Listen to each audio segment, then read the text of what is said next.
Hello, my name is Daroni. So today I'll be starting a new YouTube series, Digital Illustration Basics with Figma, and I'll be starting with illustrating a simple object, an apple. So the idea of this particular series is just for us to get familiar with the tools within Figma, so we can actually start like making illustrations. So I'll be starting with very simple um, methods, right? A very simple approach that will be very easy for beginners to follow. So in this video, I'll be showing you how to make simple objects, starting with an apple using very simple shapes. Yeah. All right, let's get started. Yeah. So first of all, I'm not sure if you're all familiar with the tools within Figma. So we have some basic shape tools. So in this particular tutorial, we'll be using the ellipse tool. So I'm going to make a ellipse by holding down Option and Shift to make a circle, and I'm going to tap Enter on my keyboard. So you see these dots, these four dots around this particular shape, this particular ellipse, right? They are called nodes. They are nodes of vector. I call them node because I pretty much have a Adobe Illustration background. So also like start making our app, right? We'll click on the first node, and when it's selected, you see these blue dots, right? So when it's selected, it turns blue. So I'm going to hold shift and press the down arrow on our keyboard, take it down to a particular point, and then we'll select the node handlers. The node handlers are like what we can actually use to manipulate the edge of our node that was selected initially. So I'm going to select both of them by holding down shift and clicking on the other node at the opposite direction. And then we can actually move this upward like so. So this is giving us the deep curve of our apple shape. And then we'll repeat the same thing. So you can just make some adjustments, right? And then we'll do the same thing for the lower node, which I've selected. Select the opposite node handlers. I just call them node handlers, right? You could call them anything you want. You just have to like get the concept. So hold down shift and then could move them down by holding down shift and pressing the um, arrow button at the bottom. So we could actually move it closer and just like making some couple of adjustments.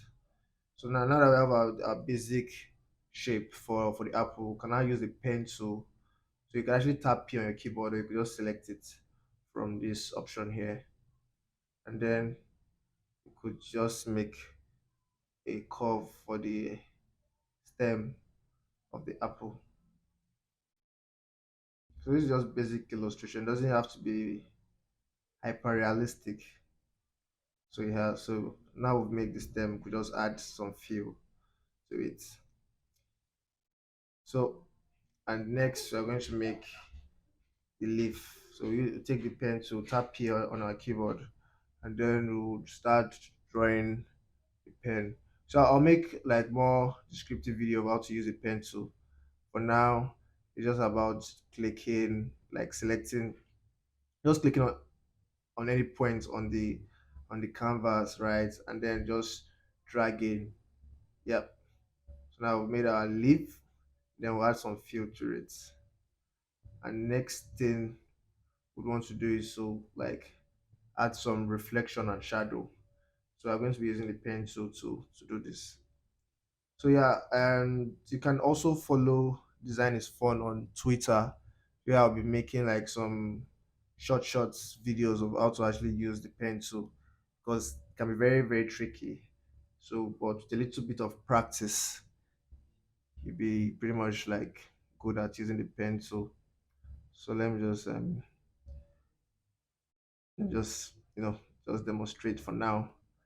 So we'll make the reflection here. like this. It doesn't even have to be like accurate or perfect. So we just give this if some feel, a feel. Yeah, let's make it white, yeah, and remove the stroke. And then lastly, let's make some shadows. So just some curves, click and drag.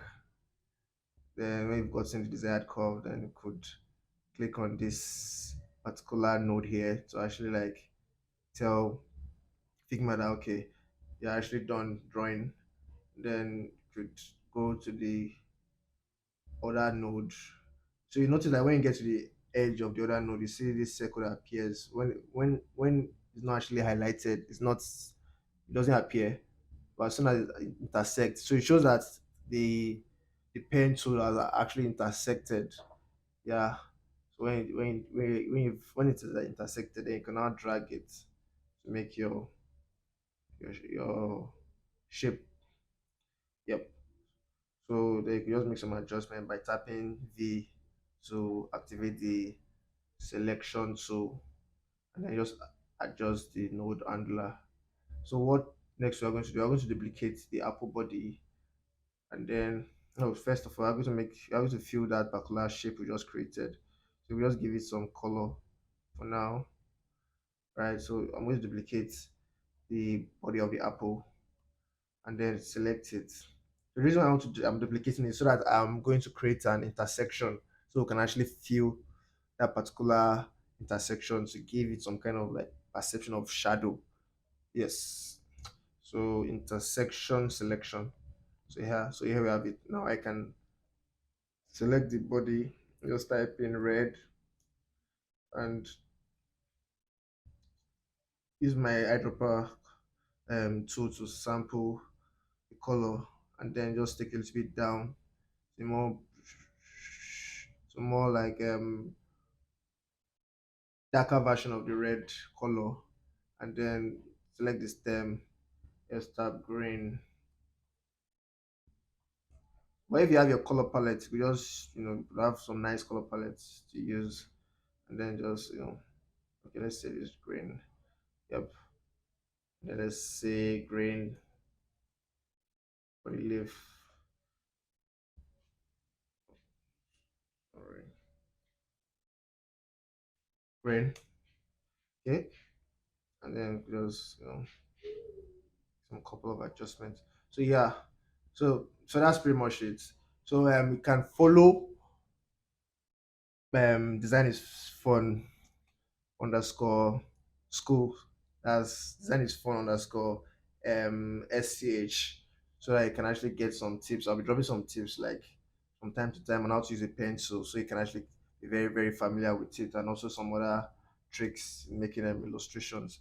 So if you really want to like understand how to make digital illustrations, just follow this YouTube channel, and we'll be coming up with different kind of objects, simple object trees for your day-to-day like illustration, like basic things. So by the time probably it's like at some point in the future we'll be talking about some other complex illustrations like character illustrations, human anatomy and all. But I just want to like actually start with these simple basics.